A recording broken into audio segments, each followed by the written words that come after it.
오늘은 달러 이야기 책의 저자이신 세종대 홍익희 교수님을 모시고 달러와 관련된 그 역사, 그 다음에 현재와 미래에 대한 전망 이런 것들에 대해서 한번 이 말씀을 듣는 시간을 갖겠습니다. 오늘은 근데 먼저 달러 이야기에 앞서서 지금 가장 이슈가 되고 있는 게 이제 홍콩의 그 특별지위 박탈, 미국의 이 부분이 좀 먼저 다뤄야 될 것 같아요. 이게 또 환율하고 연관이 되는 거기 때문에 먼저 지금 어떤 일들이 벌어지고 있는지 좀 설명을 해 주시죠. 예. 아시다시피 중국에서 홍콩 국가보안법을 제정해서 그 홍콩을 통제하려고 하기 때문에 기본적인 영국이 예전에 홍콩을 중국한테 양도했을 적에 그 양도 조약에 그 위반되는 겁니다. 그 조약에 의하면 50년 동안 홍콩의 기본적인 체제, 정치 체제나 금융 체제를 보장하기로 돼 있고 거기에는 언론의 자유, 결사의 자유, 표현의 자유 등을 보장하게 돼 있는데 이제 그걸 억압하게 되니까는 이 서방 국가에서 미국이나 영국을 필두로 해서 극력 반대하는 거죠. 그래서 지금 어떤 일이 벌어지고 있냐면 지난 5월 말 같은 경우에는 중국이 그 위안화 고시 환율을 3일 연속 올렸어요. 즉 그 얘기는 위안화 평가 전환을 했다는 건데 그래서 연초 대비해서 지금 위안화가 한 4% 정도 인하되어 있는 상태고 그 다음에 홍콩 역외 시장에서의 위안화는 사실은 더 큰 폭으로 인하됐습니다. 지금 역내 시장에서는 한 7.12였던 게 역외 시장에서는 한 7.2 가까이 지속기도 했는데 중국은 이 외환시장이 개방시장이 아니에요. 그러다 보니까는 국내에서는 자유로운 거래가 안 됩니다. 단 인민은행이 고시한 환율에 의해서 교환만 돼요. 그래서 중국이 홍콩에다가 역외시장을 개설한 겁니다. 거기는 수요와 공급에 의한 자유로운 거래를 하는 시장이거든요. 그래서 실질적인 위안화 가격은 홍콩 역외시장에서 개설이 되는데 역내 시장이건 역외시장이건 그 위안화의 그 평가 절하가 이제 가속할 가능성이 있습니다. 그리고 이번에 그 홍콩 국가보안법 제정으로 인해서 미국이 강력하게 지금 경고를 하고 홍콩의 특별주의를 박탈하겠다고 하는데 그렇게 되면은 사실은 홍콩은 금융산업의 도시인데 금융이라는 건 신뢰를 기반으로 하는 건데 신뢰가 깨지면은 금융산업은 축소될 수뿐이 없습니다. 그러니까 홍콩의 금융산업이 축소된다는 건 홍콩의 경제력이 저하된다는 거고 그렇게 되면은 홍콩 달러의 가치가 떨어질 가능성이 커요. 지금은 홍콩 달러를 그 달러 페그제로 달러에 강제로 묶어놓고 있는데 그게 앞으로는 지속된다는 보장이 없어지는 거죠. 그렇게 되면은 이 위안화하고 홍콩 달러가 약세로 돌아서면은 이게 인위적인 개입에 의한 거든 아니면 자연적인 시장의 흐름에 의한 거든 환율 전쟁의 빌미가 될 수 있는 거죠. 그리고 지금 중국이 사실은 좀 위험스럽게 보이는 일면은 중국이 근본적인 그 경제 문제를 안고 있어요. 그게 뭐냐면 경상수지가 날로 악화되고 있습니다. 네. 그래서 작년 초 같은 경우는 경상수지가 그 전반기에 적자가 날 정도고 아마 올해서부터는 중국의 경상수지가 적자로 돌아설 가능성이 커요. 그 얘기는 중국이 이제는 버는 돈보다는 쓰는 돈이 많다는 걸 의미합니다. 그러니까 아무리 큰 나라도 버는 것보다 쓰는 게 많으면은 그 위험한 거거든요. 게다가 중국의 위안화가 지금 2007년에 비해서 한 36% 정도 실질 실효 환율이 고평가되어 있다는 거예요. 네. 그러니까는 그 얘기는 36%만큼 수출 상품의 가격 경쟁력이 떨어져 있다는 얘기입니다. 네. 실제로 중국에 가보면 중국 물가나 중국의 인건비가 싸지 않습니다. 네, 많이 올랐다고 하더라고요. 예. 그러니까 중국 같은 나라는 사실은 수출로 먹고 사는 나라인데 이렇게 물가가 비싸고 인건비가 옛날에 비해서 많이 오르면은 중국 경제는 치명타입니다. 그러니까 중국 경제는 어떻게 하든지 지금 수출을 통해서 그다음에 성장률을 높여가지고 일자리를 창출해야 되는데 결국 일자리 창출이 여의치 않게 되면은 사실은 체제 자체가 위험할 수도 있어요. 그러한 지금 공경에 빠져 있는 형편입니다. 지금 그러면 일단 그 홍콩의 그 특별지위를 이제 박탈하겠다. 미국에서 이제 그 경고를 하고 있는 건데요. 그리고 이미 뭐 뉴스로는 뭐 이미 절차에 들어갔다는 얘기도 나오고요. 일단 요게 어떤 겁니까? 특별지위라는 거는? 특별주의라는 건 예전에 홍콩을 반환하기 전에 5년 전에 미국이 홍콩에다가 특별주의를 부여했는데 그거는 무역의 특별 대우, 관세, 그다음에 비자 발급 이런 것에 최혜국 대우를 즉 혜택을 준 거죠. 그래서 지금 홍콩하고 중국하고는 틀립니다. 대우가. 네. 그런데 이번에 특별주의를 박탈한다는 거는 이제는 홍콩을 그 중국과 다른 체제로 봐서 특별히 대우했는데 그걸 없애겠다는 얘기는 중국하고 똑같이 대하겠다는 거예요. 그러니까 여태까지는 무관세로 들어왔던 거를 중국에 관세 매기듯이 중국에 관세 매기면은 홍콩에도 똑같이 관세를 매기고 그간에는 홍콩에서 수입하는 거나 홍콩 사람들이 미국에 오는 거나 이런 거는 특별 대우를 했었는데 이제 그런 것들을 안 하겠다는 거죠. 네. 예. 그러면 이게 중국에게는 어느 정도의 타격이 되는 건가요? 아니면 뭐 별 영향이 없는 건가요? 중국 입장에서는? 중국 입장에서도 사실은 영향이 있죠. 왜 그러냐면 중국에 투자되는 자본의 50% 이상은 홍콩을 통해서 들어갑니다. 그러니까 홍콩의 금융산업이 위축이 되면은 홍콩은 중국의 사실은 대외 창구예요. 네. 그건 외환시장이 폐쇄되어 있기 때문에 외환거래도 홍콩을 통해서 하는 거고 그다음에 무역량의 상당량도 홍콩을 통해서 합니다. 그다음에 금융거래도 홍콩을 통해서 하고 그래서 홍콩이 지금과 같은 주의를 박탈당하고 그 금융 통로로서의 역할이 약화되면은 중국으로서 타격이 큽니다. 네. 근데 문제는 미국으로서도 사실은 타격이 있어요. 어떤 타격이요?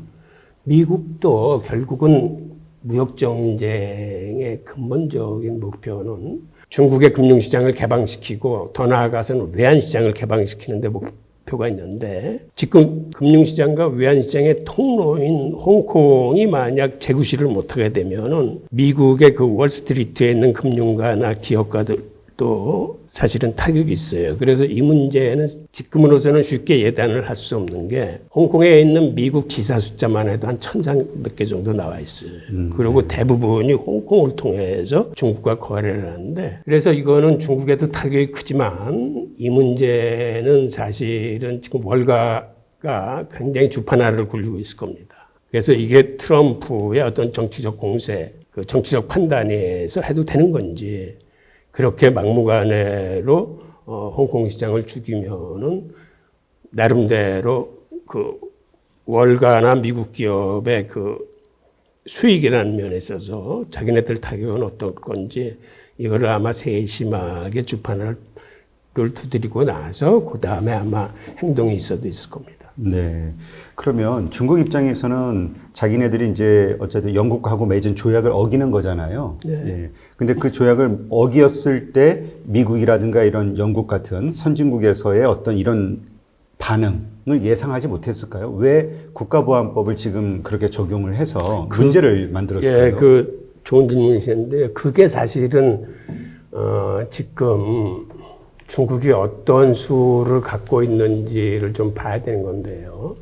그러니까 왜 하필 이런 시기에 미중의 무역전쟁의 문제뿐만 아니라 지금 남중국해에서 어떤 군사적인 긴장도 있고 그다음에 코로나19 사태로 인해서 하여튼 여러 가지로 지금 안 좋은 시기에 중국이 그 카드를 꺼내놨단 말이에요. 네. 그러니까 이거는 중국이 분명히 여러 가지 문제가 발생할 거를 알면서도 이 카드를 꺼내들었다는 건 이 카드 뒤에 또 다른 카드가 있지 않나라는 이제 그 의구심의 눈으로 볼 수 있는 거죠. 그래서 그 중에 하나가 그 중에 하나가 사실은 이게 있어요. 중국이 사실은 지금의 환율로서는 사실 버티기 힘듭니다. 게다가 경상수지 적자로 들어가는 국면이고 네. 이걸 타개할 수 있는 길은 사실은 두 가지뿐이 없어요. 하나는 기술 개발과 생산성 향상으로 품질 경쟁을 높여서 제값받는 수출을 하든지. 그런데 문제는 이거는 시간이 걸리는 일이에요. 손쉬운 일은 환율을 손봐가지고 가격 경쟁력을 득해가지고 수출을 늘리든지 둘 중에 하나인데 사실은 후자가 손쉽게 접근할 수 있는 방법이고 네. 그리고 과거의 중국의 사례를 보면은 중국은 사실은 환율로 굉장히 덕을 많이 받던 나라예요. 네. 그래서 우리가 중국의 그 환율 제도의 변천사에 대해서 좀 이번에 짚고 넘어가야 되는데요. 중국이 1980년대 개방 초기에 이중환율 제도를 실시했습니다. 수출기업한테는 2.8위안, 그 다음에 외국인 투자하고 관광객, 민간인들한테는 1.5위안으로 이렇게 이중환율 제도뿐만 아니라 그 당시에는 또 암시세까지 있어가지고 굉장히 혼잡했어요. 그런데 그러다 보니까 수출 경쟁국들이 그렇게 수출 기업을 우대하는 거는 국가가 수출 보조금을 주는 거 아니냐라는 항의에 직면해가지고 1984년도에 이 이중환율제를 하나로 통합합니다. 그때 달러당 2.8위안이 돼요. 네. 그런데 이듬해 1985년에 미국이 프라자 합의를 하면서 엔화하고 마르크화를 강제 절상시킵니다. 네. 뭐 40%, 50% 절상시켰다는 얘기는 상대적으로 미국의 달러가 그만큼 평가절하됐다는 의미가 있거든요. 예. 그러다 보니까 중국이 자기의 가장 큰 수출 시장인 미국의 그 달러 가치가 그렇게 평가절하다니까 자기네들도 같이 평가절하를 단행합니다. 그래서 86년도에 2.8위안을 3.2위안으로 올리고 그 다음에 3년 후인 89년도에 4.7위안 그 다음에 이듬해에 5.2위안으로 연속 3번을 그 평가절하를 하는데 그 통해 중국은 경상수지 흑자국으로 전환됩니다. 그리고 1994년도에는 무려 40%의 평가절하를 단행합니다. 그래서 8.8위안을 만들어요. 네.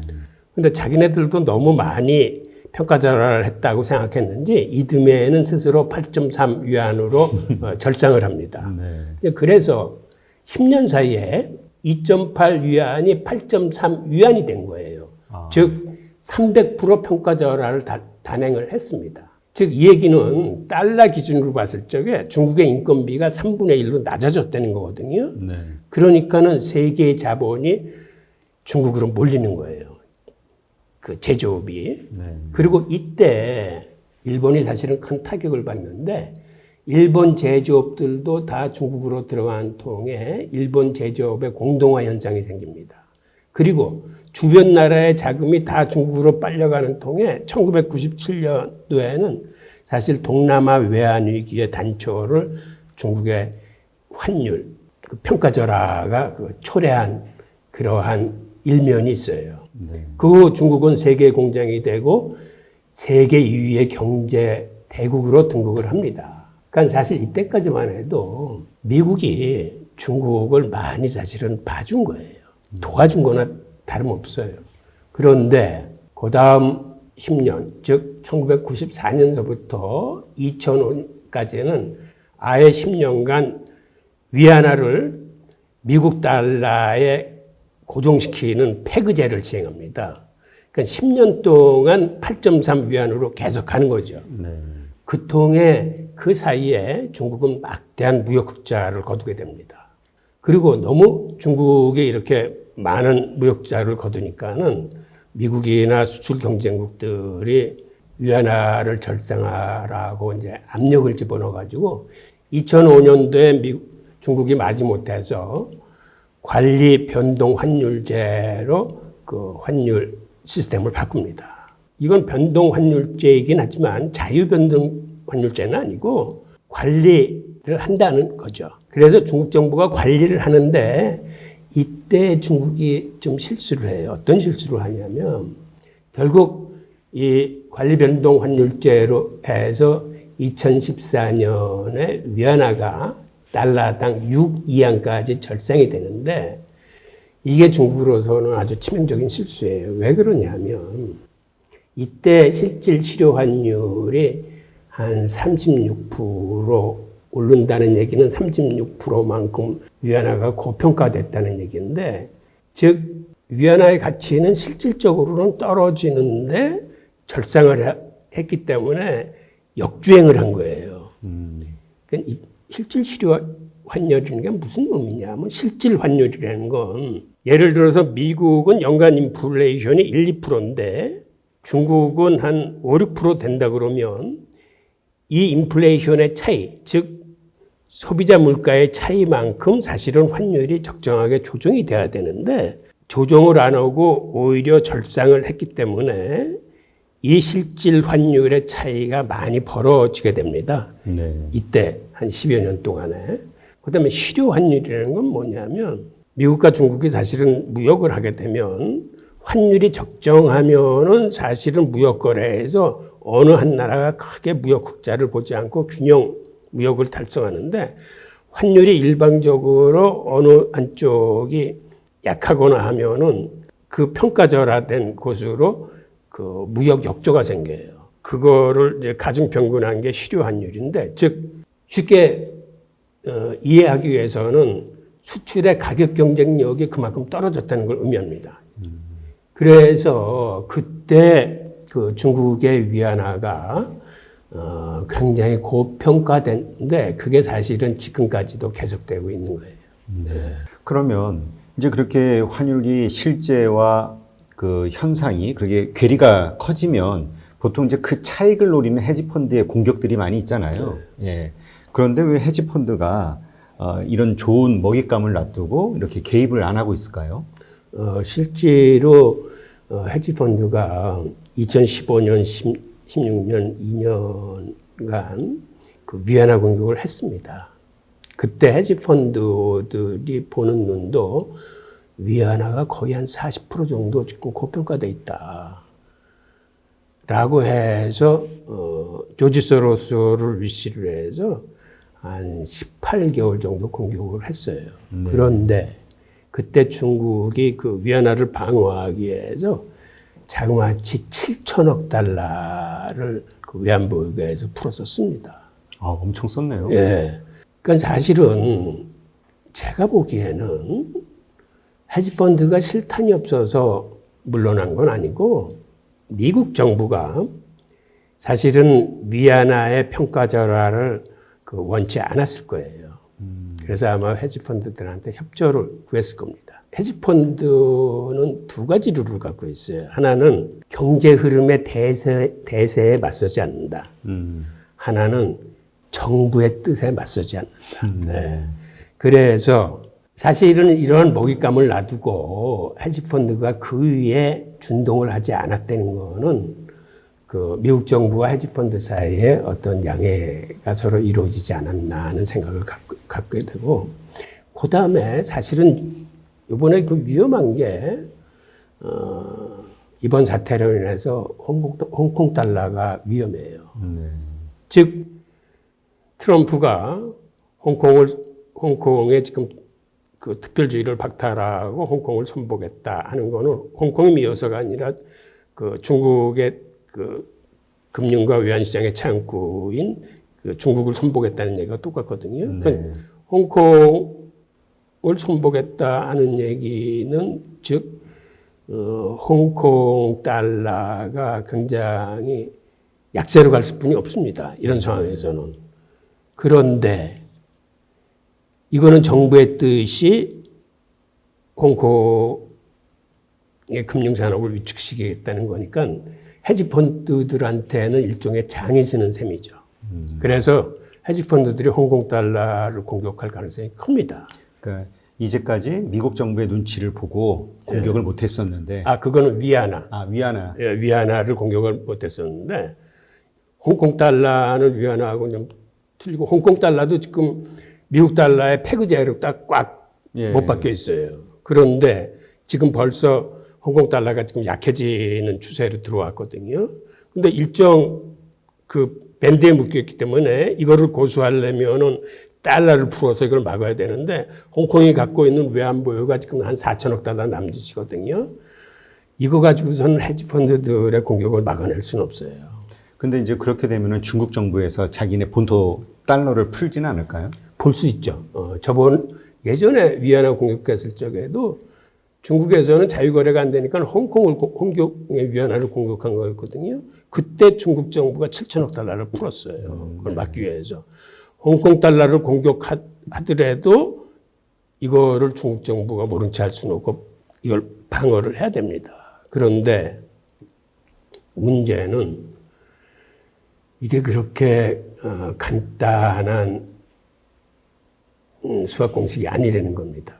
이게 무슨 얘기냐면 홍콩은 중국과 외부 세계와의 통로예요. 네. 이 통로를 꽉 목을 쥐면은 중국도 갑갑해. 숨을 잘 못 쉬지만, 그러니까 자본이 50% 이상이 들어갔던 통로였었는데 이 통로의 구실을 막아버리면 중국의 자본 유출입이 쉽지 않아지고 타격은 굉장히 크게 받겠지만 미국도 동시에 같이 타격이 있어요. 그래서 지금 월스트리트가 주판화를 튕길 거라고 하는 얘기인데 그건 무슨 얘기냐면 미국으로서도 중국하고의 무역전쟁의 궁극적인 목표는 중국의 금융시장과 외환시장을 개방시켜서 그 시장에서 수익을 보겠다는 건데 이거를 망가뜨리면은 그 다음에는 특별한 대책이 있을지 그 다음에 어떤 다른 대안이 있는지 여부는 사실은 불투명한데 이제 그것들을 계산을 하겠죠. 그리고 실제로 홍콩에 미국 기업 지사만 해도 한 1,300개 정도가 나와 있어요. 그러니까는 물론 중국적의 타격이 더 크겠지만 미국으로서도 이게 만만한 일은 아니기 때문에 트럼프의 정치적 판단에 의한 공세만이 아니고 사실은 월스트리트의 어떤 자본 권력의 판단이 사실은 어떤 의미에서는 더 중요해요. 그래서 요거는 조금 더 지켜봐야 될 것 같습니다. 네. 그러면 이제 어쨌든 중국 정부에서는 이러한 위험한 상황들이 그러니까 전개가 될 거라고 예상을 했겠죠. 미국에서 가만히 있지는 않을 테니까. 그럼에도 이렇게 이제 도박 같은 행위를 한 건데 중국의 그 노림수는 뭘까요? 글쎄요, 저도 사실은 그 문제가 궁금한데 지금 추론할 수 있는 거는 차제에 중국 정부가 위안화 약세로 끌고 가는 게 아닌지 그리고 그 약세로 끌고 가는 방법 중에 하나가 기습 인하할 수 있는 가능성도 있습니다. 아, 위안화를요? 예. 지금 사실은 중국으로서는 경상수지 적자 국면에 처했기 때문에 사실은 상황이 급해졌어요.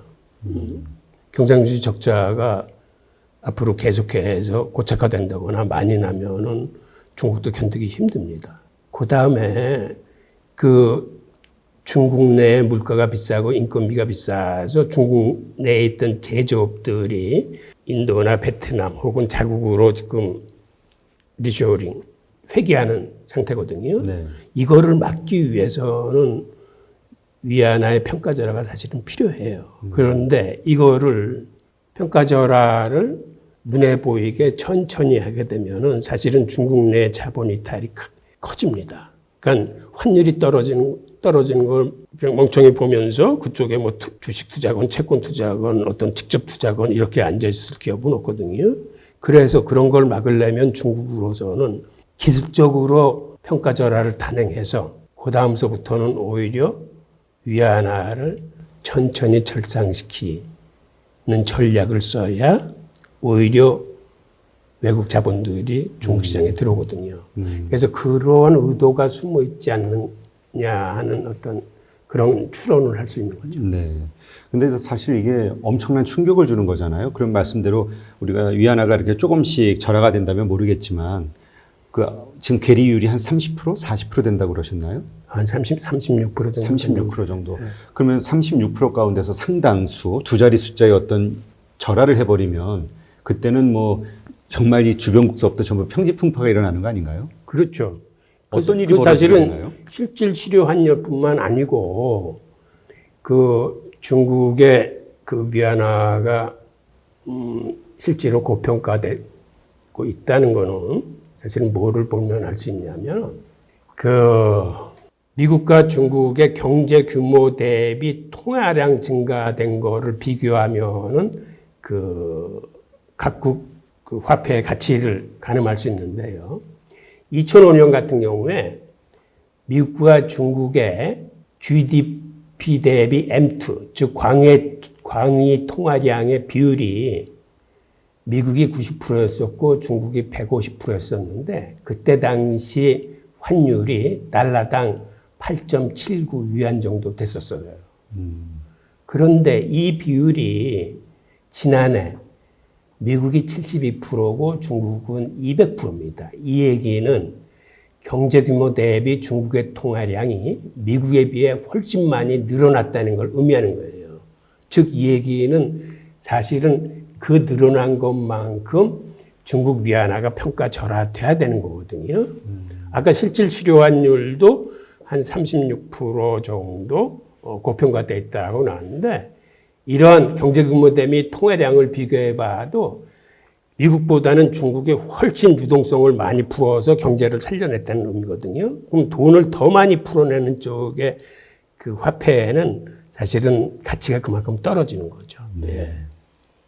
그러면 이제 이게 말로만 협박하는, 그러니까 서로 공격하는 수준의 이 날카롭게 말이 오고 가고 한다 그러면은 이제 뭐 할 거야 하지만 이게 실제로 미국에서 정말 박탈을 해버리는 절차에 들어가고 이게 딱 통과가 돼버리면 중국도 이제 자기네가 막 가는 거잖아요. 그렇죠. 그럼 이제 기습 인하를 할 수도 있다라는, 그러니까 그네들의 무기 중에 하나가. 그렇죠. 막 가는 경우에 기습 인하를 할 수 있다는 거죠. 만약에 이런 상황이 되면 엄청난 그 일들이 벌어질 텐데 우리 이제 투자자들 혹은 뭐 정부들 이런 어떤 대처를 좀 준비해야 될까요? 예, 이게 그 두 가지를 볼 수 있는데 우선 정부는 우리 정부를 얘기하는 겁니다. 네.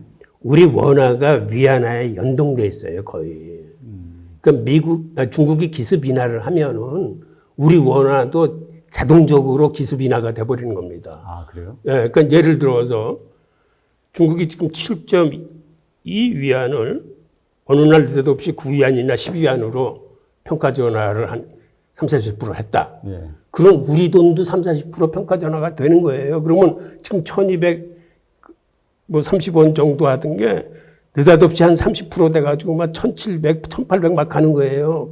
그러면은 이게 굉장히 쇼크가 큽니다. 우선 이렇게 원화의 평가 절하가 극심하게 일어났을 경우에는 사실은 수출 기업한테는 유리해요. 그렇죠. 그런데 이게 수입 물가를 자극해가지고 서민 경제한테는 급격한 물가 인상이 오기 때문에 서민들 살림에는 주름살이 큽니다.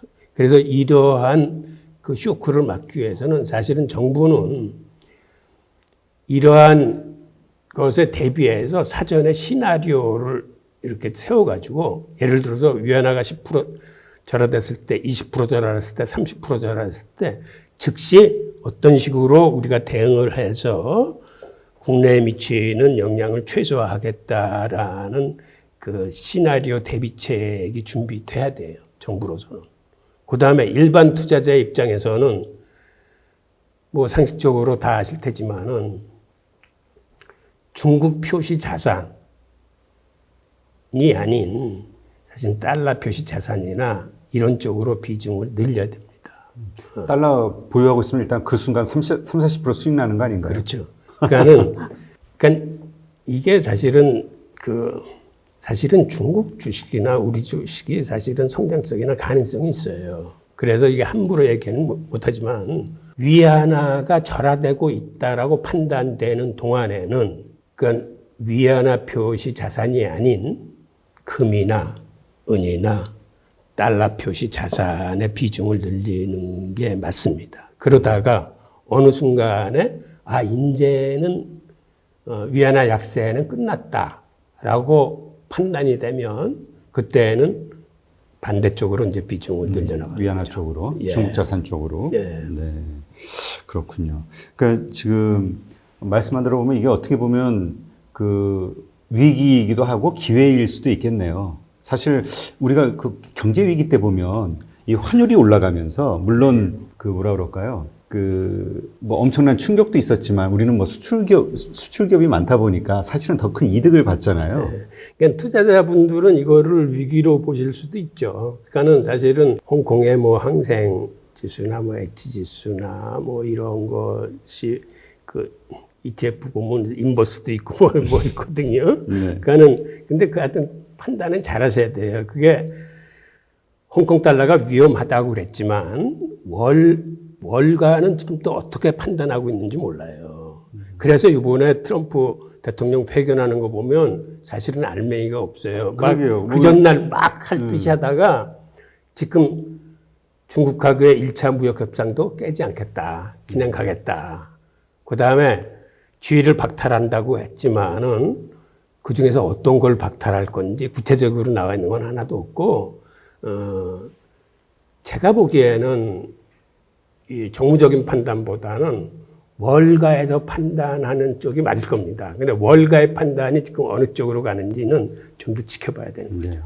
근데 지금 요새 미국 국내 정치 상황이 안 좋잖아요. 지금 뭐 그 흑인 사살 맞습니다. 사건 때문에 지금 흑인들의 폭동이 지금 막 전국에서 일어나고 있고 그 상황을 타개하기 위해서라도 이 뭔가 이 관심을 바깥으로 돌려야 된다. 적을 밖에서 만들어야 된다라는 정치 논리상. 그래서 중국하고 진짜 싸움을 붙어야 된다라는 이야기도 나오고 있거든요. 그러니까 이러한 것들이 바탕이 됐을 때 이게 현실화될 가능성도 좀 상당히 높지 않나라는 생각이 얼핏 드네요. 지금 사실은 그 남중국해에서 긴장이 굉장히 높아지고 있거든요. 근데 이 긴장이 높아지고 있는 원인이 사실은 제가 보기에는 두 개예요. 그 뭐냐면은 중국의 디지털 화폐, 이게 달러에 대한 도전이거든요. 뭐 사실 지금 디지털 화폐는 중국만 하는 게 아니고 이미 프랑스도 그 EU 은행 측에다가 그 디지털 화폐 테스트 신청을 해놓은 상태고, 그 다음에 미국도 연준이 사실은 이거를 준비하고 있어요. 근데 그럼에도 중국이 먼저 선수를 친다는 거는 미국한테는 사실은 뼈 아픈 겁니다. 그래서 아마 선수를 못 치게 할 거예요. 그다음에 또 하나는 지난 4분기 동안에 중국이 핵잠수함에서 그 미사일을 4번 정도 쐈어요. 근데 이게 실험용. 예, 실험용입니다만은 이게 미국한테는 굉장히 그 아킬레스건 같은 이런 겁니다. 왜 그러냐면 최악의 경우 중국하고 미국이 전쟁이 붙었다. 그래서 미국이 압도적인 화력으로 중국을 정복했다, 이겼다 하더라도 이 핵잠수함이라는 놈은 이건 예외입니다. 얘는 저 북극해 심해 깊은 곳에 이렇게 들어가 있어요, 평소에. 그래서 북극해 밑에 세계의 핵잠수함은 거기 다 숨어 있어요. 전쟁이 설사 일방적으로 진행이 돼도 이놈은 언제 어느 때 미국한테 핵을 쏠지 몰라요. 그러니까 이게 핵 억지력도 되지만은 미국으로서는 굉장히 신경 쓰이는. 그래서 지금 남중국해하고 우리 그 서해 쪽으로 미국 항공모함이 세척하고 등등 해서 6개 전단들이 들어왔어요. 지금 현재. 네, 전함들이. 그래서 그 남중국해에 중국의 어떤 그러한 거를 무력화시키려는 시도가 있습니다. 물론 그렇게까지 크게 일이 벌어지지는 않겠지만은 하여튼 그 외에 지금 저희들이 다 아는 것처럼 무역 전쟁으로 시작해서 이게 뭐 기술 전쟁, 패권 전쟁, 뭐 지금 여러 가지 방면으로 그 다각각 다변화되지 않습니까? 예. 그래서 어디서 어떻게 그 사건이 터질지 모르는. 그러게요. 지금 너무나 양쪽이 팽팽하게 긴장돼 있어서 어디서 하나 실수로 일어나잖아요, 전쟁은. 뭐 전쟁까지 일어나지는 않겠지만 서로 양쪽이 핵무기가 있으니까요. 어쨌건 지금 코로나 사태, 그다음에 이 엄청난 그 화폐 발행으로 인한 그 비세 그 증가, 이런 것들로 인해서 세계 경제가 참 어려운 상황인데 정말 더 투자자들 입장에서는 신경을 써야 되는 정말 골치 아픈 그런 상황인 것 같습니다. 네. 네, 정말 투자할 때 정말 조심하고 여러 가지 경계 심리를 좀 가지고 생각을 해봐야 될 것 같습니다. 기축통화인 달러, 이 달러가 어떻게 우리 기축통화가 됐고 또 앞으로 그 전망은 어떻게 될지. 왜냐하면 화폐 발행을 너무 많이 하다 보니까 예. 이거 이러다 이것도 무너지는 거 아니야? 이런 걱정하시는 분들이 많이 있거든요. 그래서 이제 과거에 달러 외에 이제 있었던 그 기축통화들이 어떻게 무너졌는지를 보면은 이제 우리 미래를 좀 알 수 있다고 말씀하셔서 한번 듣는 시간을 가져보겠습니다. 맞습니다. 사실 달러의 미래에 대해서 그 확실히 예측할 수 있는 사람은 없어요. 그리고 아무도 모릅니다. 그런데 우리가 말씀하신 대로 과거의 사례를 봄으로써 그 기축통화의 탄생과 붕괴에도 어떤 패턴이 있지 않을까 하는 거를 이제 살펴보는 건데 사실 패턴이 있습니다. 우선 세계 최초의 기축통화는 그리스에서부터 탄생을 했는데요. 기원전 6세기 말에 솔론이라는 집정관이 이제 선출되고 나서 이 양반이 사실은 장사꾼 출신인데 당시 무역 대국인 페르시아하고의 무역을 늘리기 위해서 어떻게 하면 무역을 증진할 수 있을까라고 고민을 하다가 아테네 은하하고 페르시아 은하의 중량을 맞춰서 서로 화폐를 자유롭게 교환할 수 있으면은 상품 거래가 늘어나겠구나 해서 아테네 은하의 그 중량을 줄여가지고 페르시아 은하하고 이거를 1대1로 교환될 수 있게 만듭니다. 그 후 아테네 은하가 지중해 기축통화가 됩니다. 그래서 사실은 그 이후 아테네가 이제 승승장구하게 되는데 이 양반이 또 대단한 요소는 이 양반이 아테네의 개혁을 이루네요. 그 개혁이 유대인의 신년제를 따와서 이루는데 신년제라는 게 뭐냐면 안식년은 7년마다 한 번 찾아오는 거고 이 안식년이 7번 지나면은 7이 49, 그 다음에 50년에 찾아오는 게 대인년인데 대인년의 정신은 모든 사람을 태어났을 때 상태로 원상복귀를 시켜주는 겁니다. 근데 그 당시 아테네의 시민들 숫자가 굉장히 줄어들었는데 그 이유가 빚을 지고 부채를 갚지 못해서 국외로 다 탈출한 사람들이에요. 네. 그 당시 빚을 지면은 그 집에 노예로 잡혀가든지 이제 감옥에 들어가야 되는데 이걸 피해서 많은 사람들이 이제 외국으로 탈출한 거죠. 그래서 이 솔로는 그 부채 탕감과 죄의 사면을 발표합니다. 그래서 외국에 있는 자기 아테네 시민들을 죄 불러들여요. 그리고 그들한테 농사지을 땅을 주기 위해서 귀족들의 토지를 싼 값에 강제로 사들여가지고 나눠줍니다. 네. 그렇게 대단한 개혁을 이루고 난 다음에 그 양반은 표표히 외국으로 떠나요. 그래서 역사에서 보면은 솔론에 대한 평가가 그 미완성 개혁가라고 해서 상당히 박한데, 저는 솔론이야말로 역사에서 다시 재평가를 받아야 될 사람을 생각해요. 네. 그러니까 기축통화를 만들어서 그 아테네 경제를 살려낸 것도 대단하지만은 이러한 그 신현제도를 활용한 그 토지개혁은 그 당시로서는 대단한 성과라고 생각합니다. 네. 그 다음에 이랬던 그리스가 이 망하게 되는 결정적인 이유는 스파르타하고 패권 전쟁을 하면서 자그마치 그 패권 전쟁이 27년간이나 지속됩니다. 그러니까 오랜 기간 그런 전쟁을 치르다 보니까는 이제 전쟁 비용이 모자라는 거예요. 네. 그러다 보니까는 당시 군주가 어떤 꾀를 냈냐면 금화에다가 구리를 섞어요. 그래서 통합행차이 이루어지고 나중에는 금화 색깔이 금색이 아닌 그 구리색이 되는 거죠. 그러니까 사람들이 이제 그 돈을 받지 않는 거예요.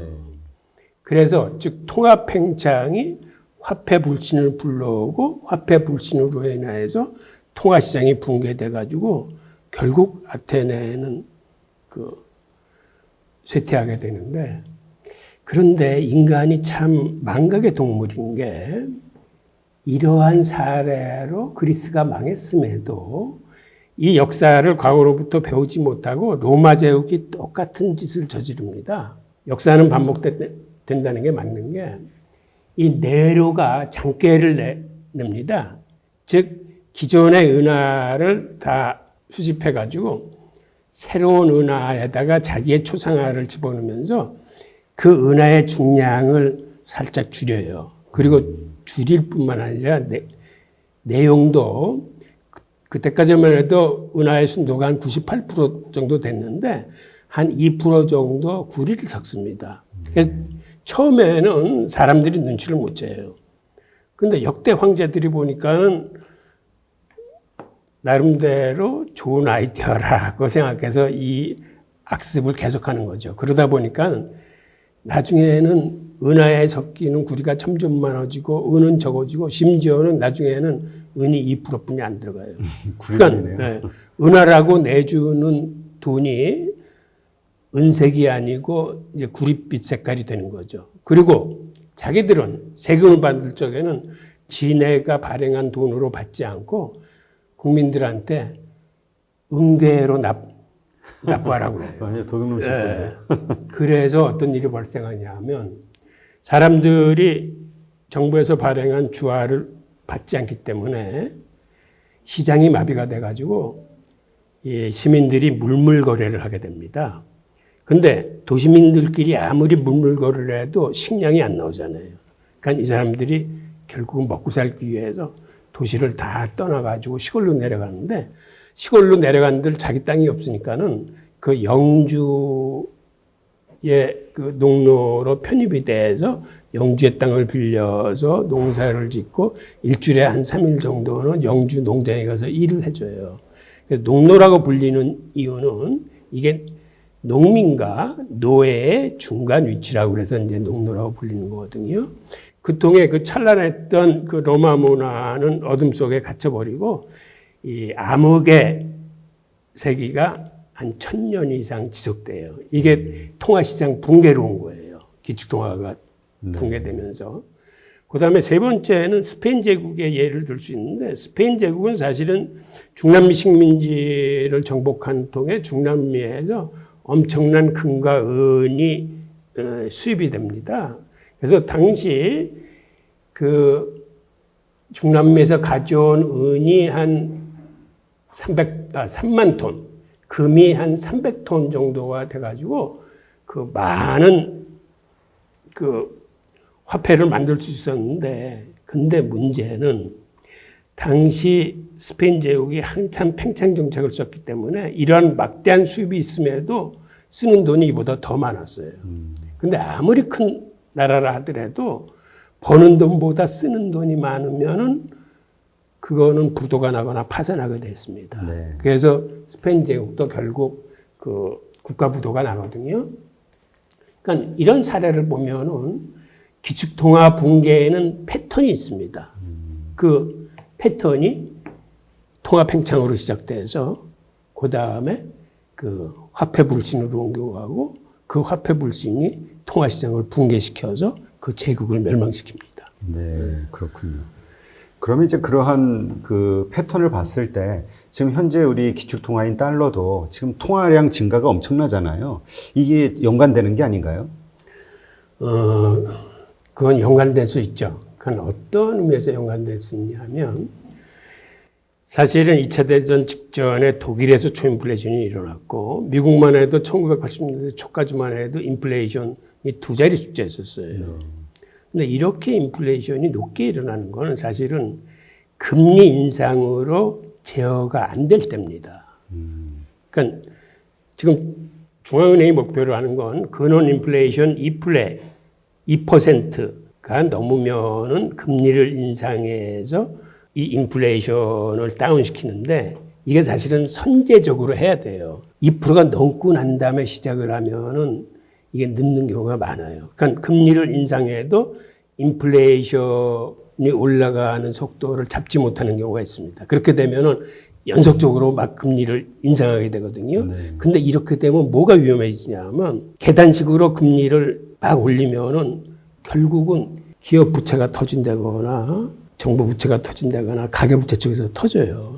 그래서 예를 들어서 그 저번에 그 모기지 사태가 일어난 건 가계부채에서 터진 거고 지금은 위험하다고 보는 게 기업부채인데 근데 이러한 부채의 어떠한 붕괴뿐만 아니라 사실은 더 위험한 거는 금리 인상으로 인플레이션을 잡지 못하게 되면 사람들이 어떤 생각을 하게 되면 아 이제는 물가가 오르는구나 라고 인플레이션 기대 심리가 생기는데 이게 사실은 무서운 겁니다. 인플레이션 기대 심리가 생기면 모든 사람들이 동시에 돈이 들어오자마자 그 돈을 가지고 상품으로 바꿔놓습니다. 제가 예전 브라질 근무했을 적에 이거를 그 현장에서 느꼈는데요. 브라질 사람들은 월급 받으면 그날 당장 나가서 그 마트에 가서 그걸 다 상품으로 바꿔요. 왜 그러냐면 한 보름만 지나도 갖고 있는 그 현찰의 가치가 한 반으로 폭락하기 때문에 돈이 들어오자마자 그걸 상품으로 바꿔요. 그러면 그 상품을 판 사람도 마찬가지로 들어오자마자 그거를 자기가 다른 걸로 바꿔놓습니다. 기업가도 마찬가지예요. 그러니까 수중에 돈이 있을 사이가 없이 어떻게 하든지 다른 걸로 바꿔놔야 돼. 특히 상품이라는 걸로. 그러다 보니까는 돈의 유통 속도가 보통 때보다 5배, 7배, 10배 빨라지는 거예요. 그러니까 그만큼 돈을 많이 찍어내는 효과가 있습니다. 그러니까 인플레이션이 처음에는 1, 2% 이렇게 천천히 올라가다가 금리를 한두 번 썼는데도 이걸 막지 못하고 계속 올라가면 정작 무서운 건 인플레이션 기대 심리가 생기면서 사람들의 소비 행태가 이렇게 바뀌기 때문에 그 다음 수업부터는 아주 기하급수적으로 그 인플레이션이 올라가요. 그게 무서운 거죠. 그러면 그게 초인플레이션이 오는 거예요. 네. 그 현재 이 달러 세상인데 벌어지고 있는 이 화폐 증가라든가 여러 가지 빚의 급속한 증가 이런 것들로 인해서 인플레이션 염려가 있을까요? 지금은 일단 인플레이션 염려가 있죠. 왜 그러냐면 기존에는 양적 완화를 할 적에 월스트리트를 통해서 이 금융권으로 돈을 풀었기 때문에 자산 가격만 올렸어요. 소비자 물가는 안 건드렸는데 이번에는 메인스트리트로 돈을 풉니다. 즉 기업과 소비자를 대상으로 직접 시장에다 푸는 거거든요. 이거는 사실은 궁극적으로 필히 인플레이션을 발생시킵니다. 그래서 사실은 인플레이션 대체를 선제적으로 잘해야 돼요.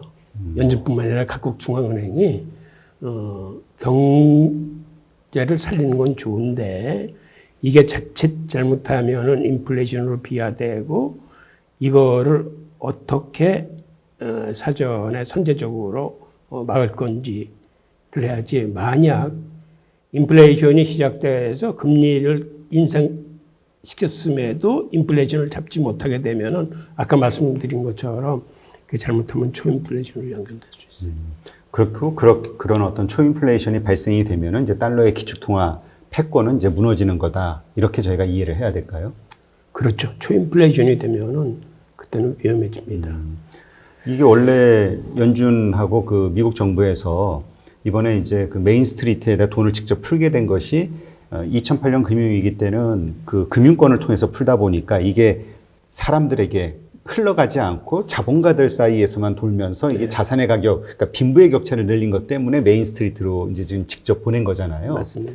그럼에도 불구하고 또 나름대로의 다른 부작용이 있는 거네요. 하나의 문제를 해결하면 또 하나의 문제가 생기는 거네요. 그렇죠. 그게 정도가 과하면. 그러니까 어느 정도가 과한 건지는 사실은 쉽지는 않은 거지만은 과하지 않도록 노력을 해야 되는 거예요. 네, 그렇군요. 참 이게 그 연준 의장은 그러니까 중앙은행장들은 정말 잠 못 자겠네요. 네. 그러면 지금 달러를 미국 정부가 아니라 연준이 발행하고 있잖아요. 그리고 미국 정부에서는 연준에게 그 달러 발행 그 비용, 이자를 지급을 하고 있고요. 왜 연준이 이걸 직접 발행하게 됐는지 그 이유를 한번 설명해 주시죠. 그것도 이제 과거로 좀 돌아가 봐야 되는데요. 미국이 식민지 시절에는 그 유럽 주화하고 원시화폐하고 같이 썼었는데 본국인 영국이나 유럽에서 이제 물건을 사오려면은 자기들이 쓰던 유럽 주화를 주고 이제 물건을 사가야 되거든요. 그러다 보니까는 그 미국 식민지에서는 항상 그 통화가 모자랐습니다. 통화가 모자르다 보니까는 경제가 굉장히 부진하고 힘든 거예요. 그래서 그 당시에는 사실은 원시화폐를 많이 썼어요. 그러니까는 그 연초 농사를 져서 이제 영국에 수출을 했었는데 그게 수출이 잘 되고 그게 돈을 많이 벌어들이니까는 처음에는 연초를 화폐 대용으로 쓰고 나중에는 담배가 아주 통화로 지정되기까지 합니다. 그 다음에 또 그 식민지에 사람들이 들어와 보니까는 그 당시는 숲이 많아가지고 그 담비 모피나 이런 것들이 많이 잡히는데 당시 유럽에서 이런 담비 모피 같은 게 굉장히 고가에 팔리는 인기 품목이에요. 그러다 보니까는 담비 모피나 뭐 사슴 가죽이나 이런 게 돈 대신 쓰였습니다. 그리고 나중에는 그렇게 그 원시화폐를 같이 썼음에도 통화가 부족하니까는 미국 정부, 그 당시 미국 그 주 정부나 은행들이 토지를 담보로 해서 지폐를 막 발행을 하기 시작합니다. 그런데 나중에 이게 인플레이션이 나가지고 처음에 뭐 1대1 비율로 발행했던 지폐가 나중에는 막 100%, 200%, 심지어는 1000%까지 막 인플레이션이 일어나는 거예요. 그러니까 미국과 거래하던 영국 상인들이 미국의 지폐를 싫어하면서 자기 나라 의회에다가 저 식민지에서 지폐를 발행하지 못하도록 좀 금해 주십시오라고 청구를 해요. 그래서 영국 정부가 그 화폐 조례를 만들어서 식민지에서는 그 지폐를 발행하지 못하게 하는데 그게 그 독립전쟁의 그 원인의 하나가 됩니다. 그러고 나서 이제 그 외에도 이제 몇 가지 뭐 조세 증대라거나 뭐 보스턴 차 사건 같은 게 일어나서 결국은 미국이 독립전쟁을 시작해요. 근데 미국이 독립전쟁을 할 적에 전쟁 비용을 어떻게 마련할까 하다가 그들이 그 당시 그 대륙회의라고 불렀는데 대륙회의에서 우리가 지폐를 찍어내자라고 결정을 해서 일명 대륙 지폐를 찍어냅니다. 네. 그런데 이거를 엄청난 양으로 찍어낸 거예요. 전쟁 비용을 감당하기 위해서. 그래서 나중에 이게 어느 정도의 인플레이션이 일어나냐면 그러니까 수치로 셀 수 없을 정도로 일어나서 옷 한 벌에 100만 달러가 되는 거예요. 즉 서민들이 갖고 있던 돈의 가치는 제로가 돼서 국민들이 다 알거지가 현금을 갖고 있는 국민들은 다 알거지가 된 셈이 된 거예요. 그래서 그때 미국인들이 뭐를 깨닫냐면 화폐 발행은 정부한테 맡기면 안 되겠구나.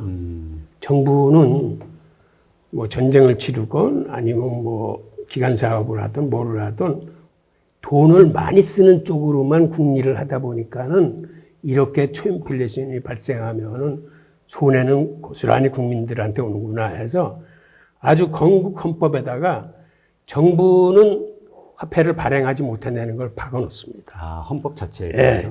이게 사실은 미국 그 통화시장의 시발점이에요. 그래서 화폐는 중앙은행에 발행하게 하고 그 관리를 의회한테 맡긴다. 그러니까 정부는 다시는 돈을 찍어내지 말라라는 이 시발이 그 은행권의 그 시작인데 그런데 그것도 사실은 미국 정부가 세워지고 난 다음에 그 연방파와 주권파 사이에서 극심하게 그 중앙은행 설립에 대해서 찬반 논란이 굉장히 심합니다. 즉 주권파는 중앙 집권적인 권리는 어떤 권리도 아름답지 않다. 모든 거를 그 당시 13개 주였는데 13개 주들이 자치적으로 가야지 그거를 왜 그 연방으로 묶으려고 하느냐라고 해서 사실은 미국은 독립하고 나서도 13년 동안 대통령이 없었어요. 즉 연방으로 갈 건지 13개 주가 그 민주자치제로 갈 건지 가지고도 많이 싸웠거든요. 그러니까 중앙은행을 만든다는 건 이건 연방으로 가겠다는 의미이기 때문에 중앙은행 설립 자체에 대해서 굉장히 반대를 했어요. 그런데 그 당시 그 재무장관인 해밀턴이 주도해서 일단 중앙은행을 만듭니다. 근데 그 중앙은행을 20년 기한으로 만들어요. 그러니까 반대파들을 설득하기 위해서. 그리고 그걸 만들면서 영국의 영란은행 시스템을 그대로 들여옵니다. 근데 지분만 정부 지분을 20%하고 민간은행 지분을 한 80%로 만들어요. 그래서 20년 후에 또 반대파의 극심한 반대로 결국은 또 중앙은행이 없어져요. 그러다가 또 그 경제공황을 맞습니다. 경제공황을 맞으니까 중앙은행이 있었으면 이때 나름대로 대처를 할 수 있을 텐데 라는 또 공감대가 형성돼서 그 다음에 중앙은행을 또 만들어요. 근데 그 중앙은행도 또 20년 후에 그 면허기간이 끝나자 또 없어져요. 네. 이런 식으로. 그 후에 링컨이 그 남북전쟁을 치를 적에도 그 당시 이제 중앙은행이 없었어요. 그래서 링컨이 그 금융가들하고 협상을 하는데 그 당시 그 유대인 금융가들이 그 이자를 너무 높게 부르는 거예요. 막 연 24% 정도를 요구하고 하니까는 링컨 생각에는 이건 전쟁에 이겨도 잘못하면 미국이 망하겠구나 라고 생각해서 의회에 와서 의회를 설득합니다. 즉 정부권을 발행하게 해달라. 은행권을 갖다 쓰지 않겠다. 해서 그때도 미국이 정부권을 발행을 합니다. 네. 그게 유명한 그린백이라는 그러니까 초록색 달러였기 때문에 그린백이라고 부르는데 그 그린백을 발행해가지고 결국은 그 전쟁에서 이기긴 하는데 그 후에 또 극심한 인플레이션이 찾아와요. 그래도 오히려 북부는 남부보다는 훨씬 난 거예요. 남부는 그때 초인플레이션이 찾아왔는데 결국 전쟁은 어떤 의미에서는 전쟁 비용을 조달한 어떤 채권 시스템, 그 다음에 어느 정도 인플레이션을 제어했느냐라는 금융 싸움에서 판가름이 났다고 볼 수 있는 거죠.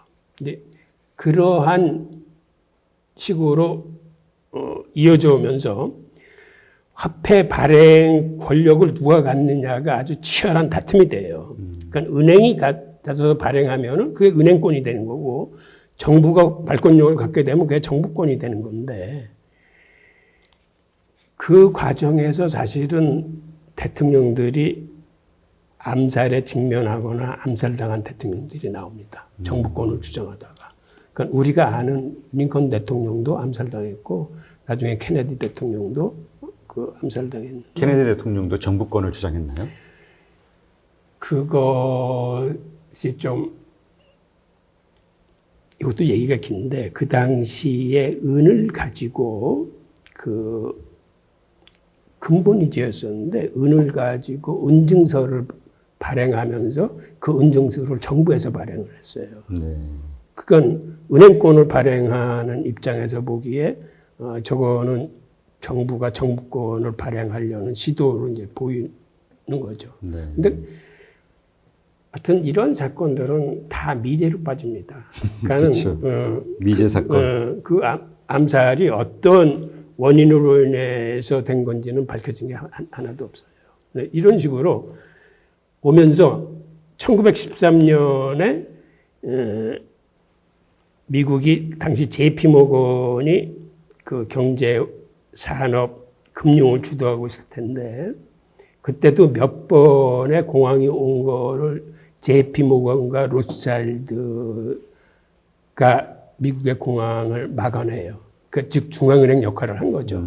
그러면서 사람들이 미국 우리도 중앙은행이 있어야 되겠다라는 공감대가 형성되면서 1913년에 연준이 설립이 됐는데 그때도 사실은 이걸 주도한 세력은 JP 모건과 그 로스차일드의 은행들인데 그래서 1913년 연준도 100% 민간 자본으로 만들어집니다. 그리고 연준이 미국 정부의 국채를 받아서 그 달러를 공급하는 시스템으로 구성된 거는 이건 사실은 당시 영란은행 시스템을 그대로 따서 모방해서 만든 거기 때문에 그런 식으로 만들어진 거예요. 네, 그렇군요. 지난번 시간에서 말씀하신 것처럼 이 연준은 정말 세계 각지의 많은 은행들, 이 유대계 은행으로 이제 추측이 되는 그 많은 은행들이 지분을 골고루 소유 분산돼 있는 상황이고, 그래서 이제 연준에서 달러를 발행하면 이제 국채를 미국에서는 이제 국채를 발행하고 국채를 사주는 방식으로 이제 달러를 발행하는 거잖아요.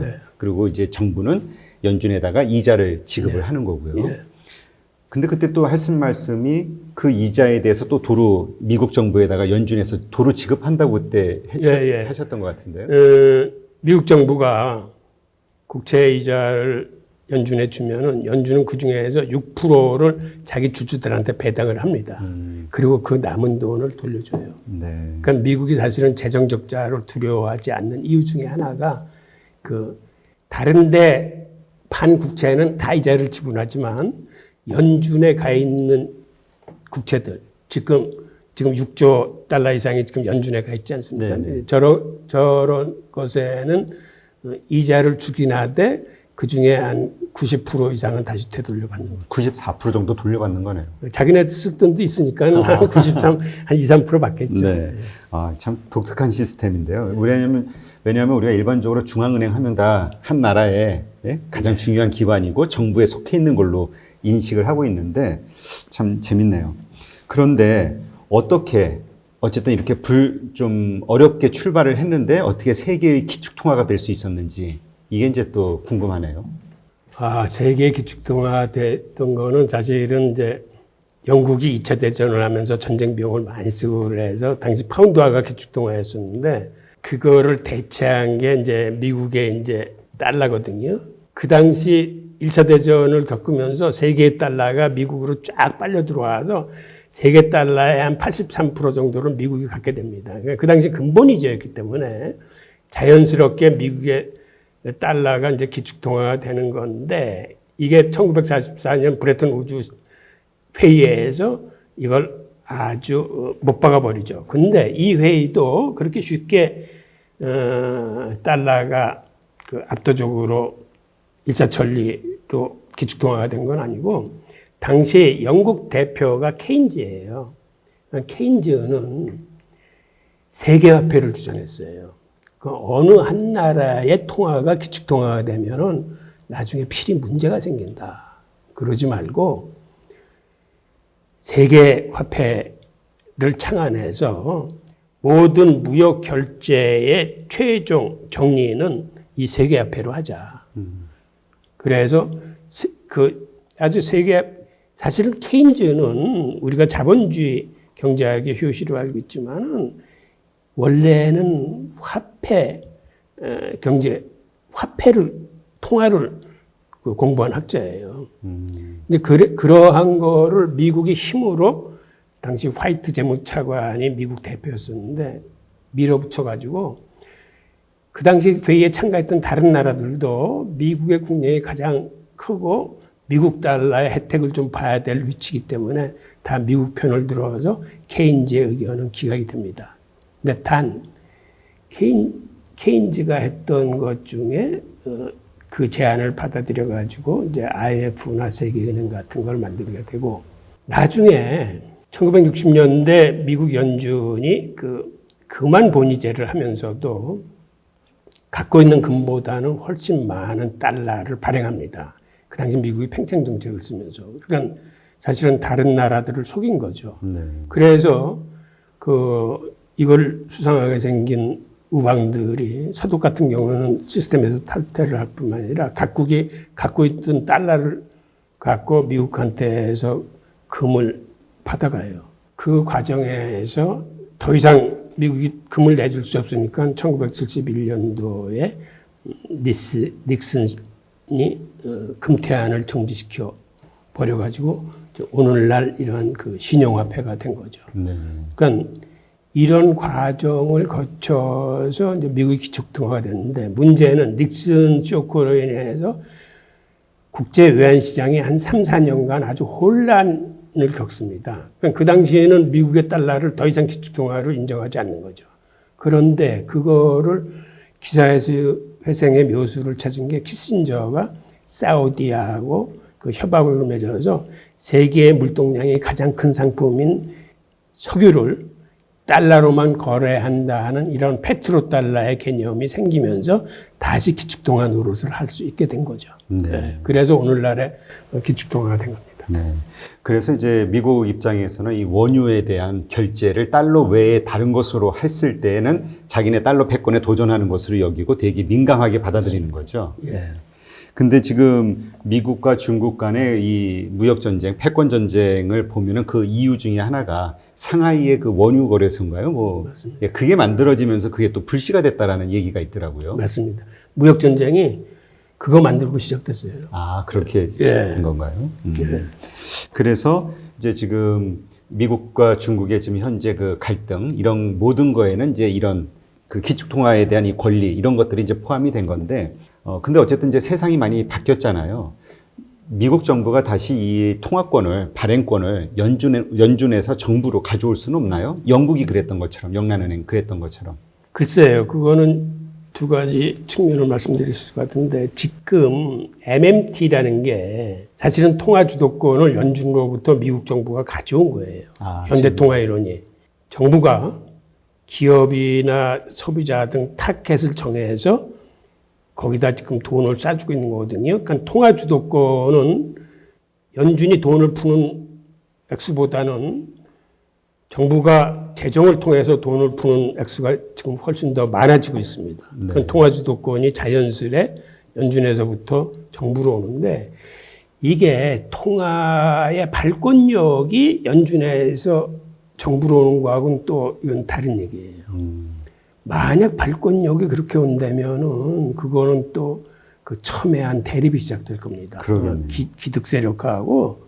그러니까 요번에 그 MMT로 인해서 통화 주도권을 정부가 가져오는 거를 그런 하나의 과정의 하나로 봐야 되는 건지 아니면은 이건 재난 사태니까는 일시적인 통화 팽창인지 요거는 이제 조금 좀 더 두고 봐야 됩니다. 네.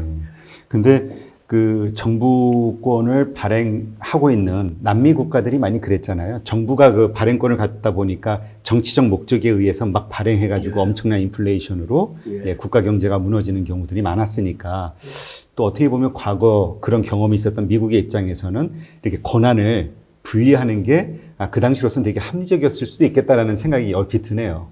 지금도 뭐 보니까 트럼프 대통령은 발행권이 있으면 어마어마하게 발행할 것 같은데요. 그건 지금도 화폐 통화 관리권은 의회에 있어요. 아, 예. 그렇군요. 그게 권력을 다 분산을 한 거군요. 네. 아, 이렇게 해서 이제 기축통화인 달러가 어떻게 세계의 기축통화가 됐고 어떻게 관리가 되고 있는지 그 속사정들을 알아보는 그런 시간을 가졌습니다. 오늘도 참 재밌는 시간이었고요. 또 다음에 이어서 또 다른 이야기 나누도록 하겠습니다. 예, 감사합니다. 예, 고맙습니다.